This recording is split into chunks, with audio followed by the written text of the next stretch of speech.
మట్టి నుంచి పుట్టి పెరిగి మనిషైన వాణ్ణి, కట్టుబట్టలుంటే చాలు అనుకున్న వాణ్ణి, సాటి వారి సేవకై బ్రతికున్న వాణ్ణి.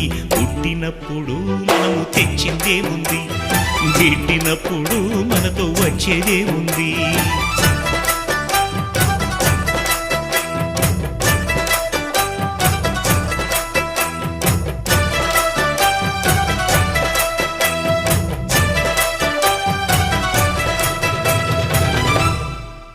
జై డ్రైవర్స్, జై డ్రైవర్స్. డ్రైవర్ ఐకమత్యం వర్ధిల్లాలి. డ్రైవర్ సోదరులందరూ కూడా దీంట్లో పాల్గొని ప్రతి ఒక్కరు కూడా ఈ నెలలో చేరాలని మా యొక్క నినాదం. మేము ప్రతి ఒక్క డ్రైవర్కి వెన్నంటి తోడుంటాం. అందరూ కూడా మాకు సపోర్ట్గా ఉండాలని మేము కోరుకుంటున్నాం. జై డ్రైవర్స్, వందే మాతరం. జై డ్రైవర్స్, జై డ్రైవర్స్.